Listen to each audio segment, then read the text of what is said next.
The philosopher Hermann Hesse noted, "Wisdom cannot be imparted. Wisdom that a wise man attempts to impart always sounds like foolishness to someone else." Sam understood the pursuit of happiness was a personal journey of discovery. Sam now grasped that lasting happiness would take more than fleeting pleasures. It required living a purposeful life full of meaning. Sam looked forward to diving deeper into how to cultivate this lasting contentment. They knew the journey would require challenging old habits and mindsets. Sam felt hope that true fulfillment was possible. Cultural tendencies, especially in Western societies like the US, contribute to fleeting happiness, along with biological and historical considerations. Many people wildly misinterpret the phrase "the pursuit of happiness" and the Declaration of Independence. American culture adds to human flaws and offers little answers. These tendencies require deeper analysis than what we can offer here, but a few key points should be stated immediately. Being happy is challenging because of how we were born and evolved. However, societal and cultural factors can also hinder both wellness and happiness. Looking at present ways of thinking and acting via this prism reveals areas for improvement. People in the West often think that finding happiness is the right thing to do. The quest for happiness is one of the few reasons to do something that doesn't need more explanation. But is it possible to base our lives on something so obviously wrong? Most people would interpret pursuit to mean seeking happiness, as in hot pursuit. If this is the case, the pursuit of happiness refers to an active process of finding fulfillment. Yet, as Daniel Gilbert observed, people want to be happy, and all the other things they want are typically meant to be a means to that end. When people talk about the pursuit of happiness, they don't mean pursuing happiness as much as experiencing happiness itself. This is shown not just by writings from the same time as the Declaration of Independence, but also by the Declaration itself. In the same language, in continuation, it discusses the effects on people's safety and happiness. Nonetheless, the Declaration of Rights, adopted by the Virginia Convention on June 12, 1776, just a few short weeks before Independence Day on July 4th, may provide the best answer. The Virginia Declaration explicitly mentioned the pursuing and obtaining of happiness. Going after happiness is one thing, but getting it and living it, practicing happiness, is a whole other thing. This is a chasm between daydreaming and awake life. Remember that the Declaration of Independence describes the pursuit of happiness not as a goal or a hobby, but as an unalienable right. The pursuit of happiness at all costs is causing us pain. Living a life full of happiness would be ideal. Of course, there are other choices besides increasing satisfaction. Even the most blessed human life is fraught with suffering. Experiencing bodily pain from an accident, illness, or emotional suffering from boredom, loneliness, or despair. As long as we are alive, we are going to experience pain.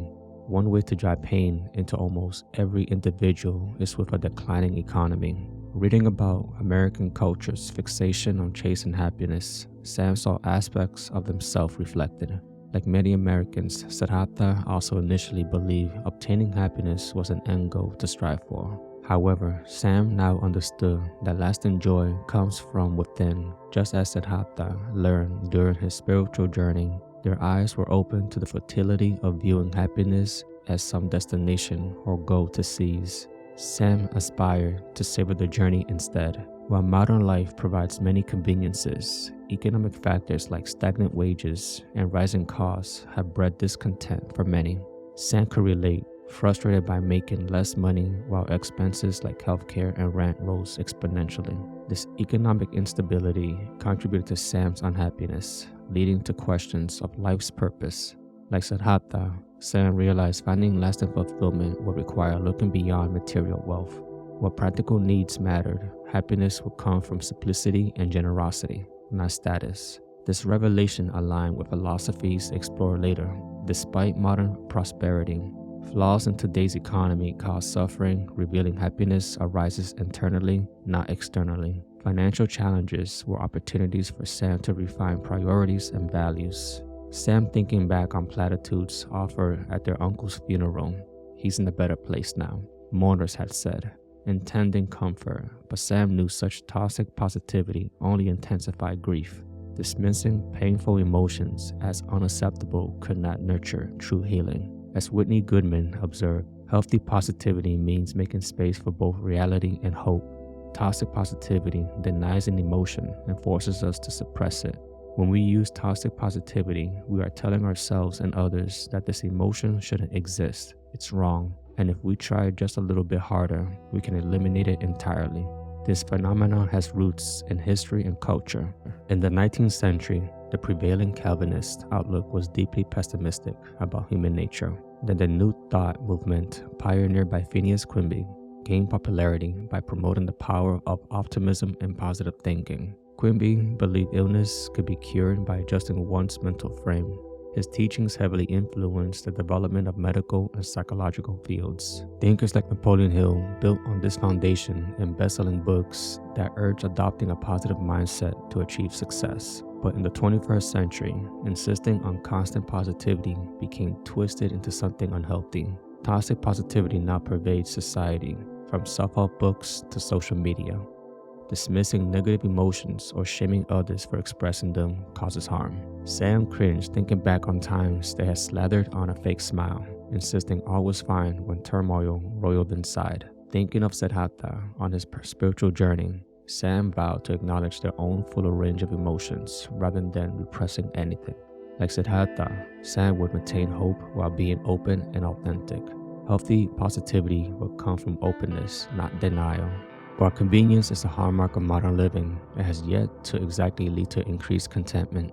As Michael Easter observed, we are living progressively sheltered, sterile, temperature-controlled, overfed, under-challenged, safety-netted lives. The key point is that while modern conveniences are nice, they only sometimes bring us happiness. Although modern conveniences have definitely improved our quality of life, one cannot equate ease with contentment. Many folks appear to be more anxious and down than ever before. Now, instead of dealing with the elements, people must deal with the mental obstacles like worry and fatigue at work. Trying to forget our problems by stuffing our faces with food, drinking, or staring at screens makes us feel worse. Modern life and government have further entrenched in people's life and snuffed out the instinctual elements that contribute to our happiness, but also in part because civilians are giving up more of their freedoms. Humans have an innate need for reassurance, but that doesn't mean it's beneficial. As Sigmund Freud observed, civilized man has exchanged some part of his chances of happiness for a measure of security. A school of thought among anthropologists suggests people were happier several centuries ago. Our wants were less and more easily met, and we had a built-in tendency to a present moment awareness. In addition, it is paradoxical that in our day of plenty, people still seek pleasure and attempt to avoid suffering at all costs. Spending our hard-earned cash in the pursuit of convenience is a surefire recipe for misery. As Michael Easter observed, but a radical new body of evidence shows that people are at their best physically harder, mentally tougher, and spiritually sounder. After experiencing the same discomforts our early ancestors were exposed to every day, scientists are finding that certain discomforts protect us from physical and psychological problems like obesity, heart disease, cancers, diabetes, depression, and anxiety, and even more fundamental issues like feeling a lack of meaning and purpose. When you seek pleasure, pain always follows it, but when you seek pain first, pleasure follows it. Pursuing instant gratification and taking the easy way out can only lead to more misery. The rapid pace of technological change and the information revolution has profoundly affected society. Innovations like the internet, smartphones, and social media have brought convenience but also disrupted norms. Tools that connect us digitally often leave us feeling more isolated. Our brains evolved for face-to-face social interaction over thousands of years, but new technologies remove critical in-person cues like body language, touch, and eye contact. Staring at screens has replaced conversing with friends. Online relationships tend to lack depth and meaning compared to real-world bonds. This isolation is especially acute for millennials and Gen Z, who came of age alongside technology. Rates of loneliness, anxiety, and depression have surged in these generations. Humans crave real community and stimulation, but technology overly satisfies these needs with shallow digital engagement. Our psyches aren't adapting as fast as Silicon Valley invents new gadgets. While innovations offer useful tools, over-reliance on technology displaces social, emotional needs. Achieving balance is critical. Thoughtfully integrating tech while still prioritizing genuine connections Many help ease the loneliness epidemic technology itself created. Certain societal shifts have bred more anxiety and fragility. Phenomena like helicopter parenting and participation trophies for all foster overpraise under preparation for hardship and a sense of entitlement. Sheltering youth from adversity or failure warps their coping abilities. Meanwhile, the media amplifies conflict and spreads envy. News profits by stoking outrage and division. Social media rewards the loudest, most extreme voices. This pollution of the information ecosystem divides society into polarized camps. The internet also provides limitless avenues for negativity. Cyberbullying, misinformation, anonymous trolling, these behaviors spread like a virus. And research confirms negative interactions carry more weight than positive ones. This topples the delicate balance of human psychology. Individual grit and resilience suffer the consequences. Each generation grows up more risk-averse, taking less responsibility. Mental health issues are rising. By overprotecting and overconnecting youth, society has bred more fragile, anxious archetypes. Finding balance and learning true coping skills is the antidote. Thus, we also ask ourselves, why would anyone want to be perpetually happy? It makes people lazy that someone will lie down all day eating grapes rather than getting anything done. Some drawbacks of too much happiness include the possibility of becoming a head above the clouds, which might lead to less originality than in persons whose emotions are more nuanced. In addition, they are more likely to take risks without fully considering the consequences, since they are oblivious to or choose to ignore potential dangers or excessively spend money. Like most things, moderation is vital, but it's preferable to tip the scales toward joy rather than sadness. Surrounded by minor amenities, Sam was frequently anything but happy. They wondered if constant comfort made them take life's blessings for granted. Sam thought of how Siddhartha rejected a life of ease and luxury with Kamala.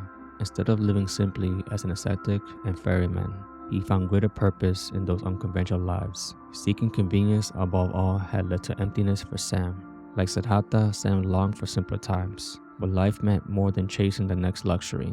They pared down possessions and learned to find joy again in life's basic gifts. If inner fulfillment was the goal, the philosophical schools of thought offered more actionable guidance. Stoics advocated controlling emotions through reason. Epicureans linked happiness to moderate living. Aristotle preached cultivating virtue. Their teachings contain ethical insights for Sam to apply toward a flourishing life. Hermann Hesse observed, when someone seeks, then it easily happens that his eyes see only the thing that he seeks, and he is able to find nothing, to take in nothing, because he always thinks only about the thing he is seeking. Like Siddhartha, Sam aimed to explore happiness philosophies with an open mind, rather than seeking only validation. Hesse also wrote, I have had to experience so much stupidity, so many vices, so much error, so much nausea, disillusionment and sorrow, just in order to become a child again. This resonated with Sam, who knew lasting happiness would require challenges and learnings through both success and failure on the journey. And studying schools of thought, like Stoicism, Epicureanism, and Buddhism, Sam hoped to sample their insights with Siddhartha's spirit of openness. The Greeks and Christianity shaped European ideas tying morality to societal roles and duty, but modern individualism shifted focus to personal fulfillment. What universal truths on happiness might diverse philosophies reveal? Sam read on eagerly. Aristotle in his Nicomachean Ethics argued that true happiness comes from pursuing virtue and realizing our human potential, not simply seeking pleasure. Aristotle saw cultivating virtues and achieving excellence as central to fulfillment. He believed actively developing moral virtues like courage, generosity, and wisdom was key to happiness. Aristotle stated, happiness requires developing virtue and striking a balance between extremes of behavior. His teachings on patiently building character through practice resonated with Sam. By pursuing virtues like courage and moderation, perhaps eudaimonia was within reach. Stoics believe happiness comes from living virtuously and pursuing one's calling. They encourage evaluating emotions rationally rather than suppressing them. Stoics advise individuals to pause and decide if a feeling was justified before reacting. They contrasted emotion with constructive, principled actions. The Stoics practice exercises like differentiating between what one can and cannot control. Fruitlessly wishing to change external forces wastes energy, better directed inward. Loving fate. Happiness comes not from getting what we want, but wanting what we get. Embrace all encounters. Negative visualization. Preparing for the worst brings equanimity when facing setbacks. Focusing on the present, dwelling on past and future robs us of enjoying the moment. Learning Stoic self-reflection and focus freed Sam from constant frustration. They learned to shift perspective and accept what is. Stoicism wisdom brought equanimity. Sam thought of Siddhartha joined the ascetics, who believed enlightenment came through renouncing pleasures. But like Siddhartha, Sam knew extreme self-denial was not the path to happiness. Sam knew that moderation and discipline were needed, not austerity. Epicureanism linked happiness to a moderate lifestyle, free of excess. The philosopher Epicurus taught that true happiness comes from calmness and lack of pain, not material pursuits. Epicurus believed seeking freedom from anxiety and avoiding suffering led to contentment. He promoted a minimalist lifestyle and a moderation of desires.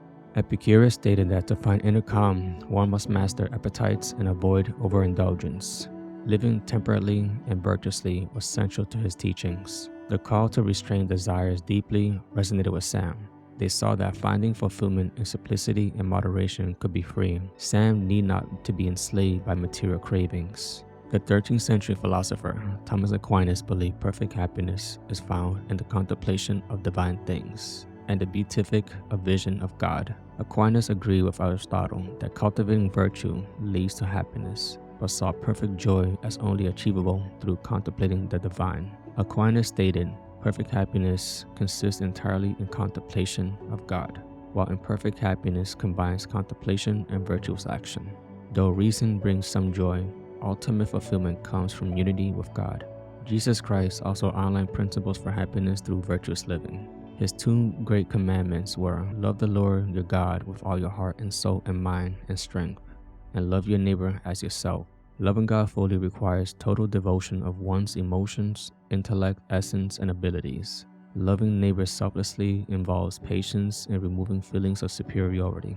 Following Christ's commandments provides meaning and contentment. While not religious, Sam appreciated these profound moral insights. Loving others selflessly by looking beyond ego was challenging but worthwhile work. Letting go of envy and judgment could bring great freedom. The pursuit of happiness is a fundamental tenet of Buddhist philosophy. The ultimate goal of the Noble Eightfold Path is nirvana, an eternal state of tranquility where all suffering has been eliminated. Only by conquering many desires can one reach true contentment. Cultivating a selfless concern for the well-being of all sentient beings is another essential Buddhist teaching. The Four Noble Truths outline a path away from anguish towards enlightenment that piqued Sam's curiosity. Letting go of attachment and destructive cravings could be incredibly liberating. It drew Sam to the Buddhist teachings on desire and suffering. Though the Buddha attained enlightenment on his own, Sam admired how he remained open to learning from others on his spiritual journey. Sam hoped to emulate that openness while still walking their own path, gaining insights from various teachings while trusting their inner wisdom. After exploring philosophical perspectives, Sam considered tangible habits for daily life. Like Siddhartha finding meaning by the river, connecting with nature boosted Sam's mood and understanding. Happiness arose through practice, not pursuit. Small actions like gratitude journaling, being present outdoors, and cherishing relationships nurtured fulfillment. Developing habits like meditation provided space for introspection while reducing stress. Exercise and proper mental health care also laid foundations for happiness.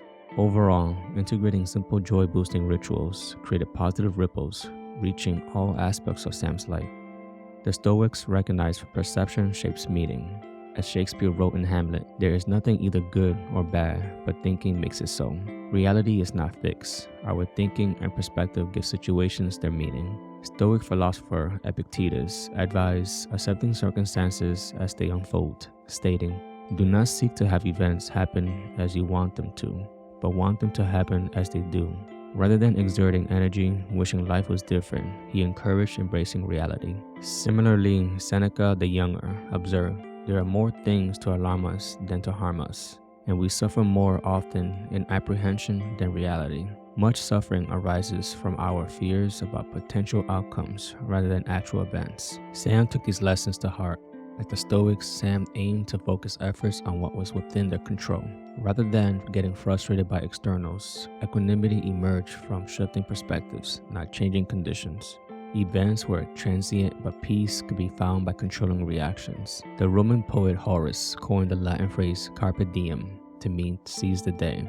His philosophy of saving the present aligned with Stoic teachings, as Seneca urged finding happiness without anxious dependence upon the future.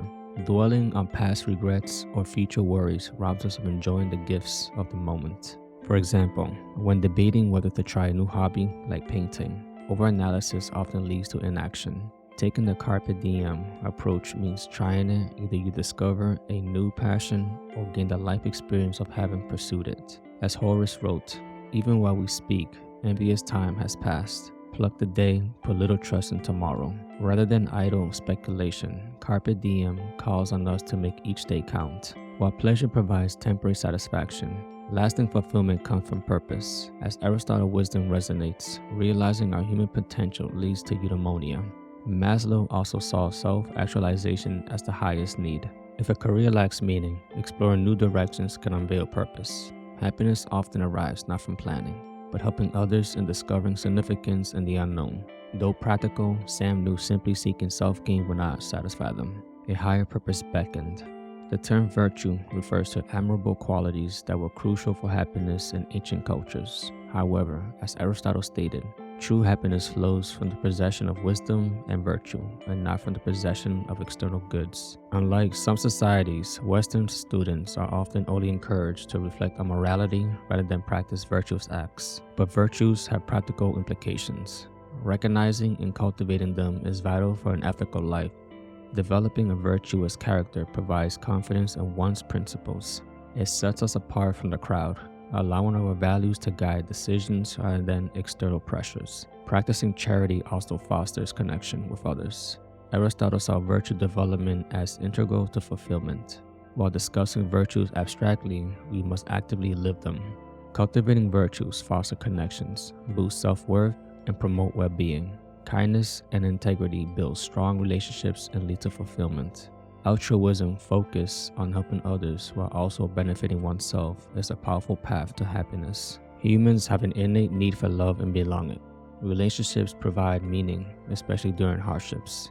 As Neil Pariska wrote, "There is nothing more satisfying than being loved for who you are, and nothing more painful than being loved for who you're not, but pretending to be."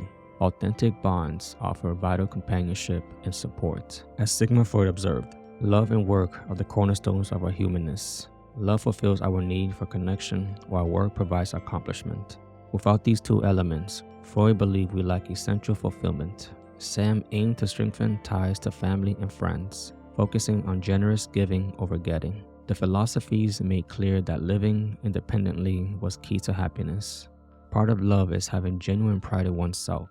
When people are genuinely proud, they exude self-assurance and contentment without arrogance. Humility and helping others are keys to this success. Genuine pride comes from self-respect and respect for others. To value one's own achievement while acknowledging others. For example, someone with authentic pride may celebrate running their first marathon, while also praising their friends and family who supported their training. They are proud of their athletic accomplishment without boasting or putting down other runners. This type of pride reflects a love for oneself and alongside care and compassion for other people.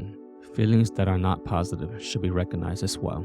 As author Schopenhauer said, "I know of no greater absurdity than declaring evil to be negative in its character. Evil is just what it is positive. It makes its own existence felt. Essentially, feel your feelings, but don't dwell on them to the point of inaction. Instead, notice and acknowledge such emotions. Identify the feeling, such as anxiety or stress. Don't give up. Understand its source and accept it. Life will have difficult times that evoke emotion, like illness or death. The key is to feel the emotion rather than suppressing it while not letting it overwhelm you. The emotional range of emotions is part of who we are. There is beauty in the sometimes drip and drab moments to invite us to slow down and focus. When we better understand the root cause of negative emotions, sometimes they are just fleeting natural responses to life's circumstances or motifs to something more profound than warrants scrutiny. An examined life is a healthier and happier one than the unexamined one. Happiness is fleeting because our brains release dopamine when we experience joy, which motivates us to continually seek more. Emotions propel us forward.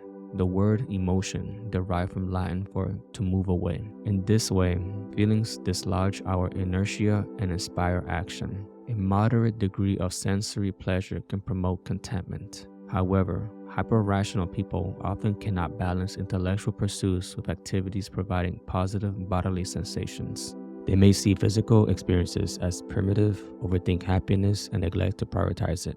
Yet relishing our senses is key for well-being. For instance, thoughtfully savoring a warm cup of tea, noticing its aroma and flavor, allows us to fully engage the present moment. When we mindfully activate our senses, we can cultivate more sustained happiness. As Hesse wrote, wisdom is not communicable.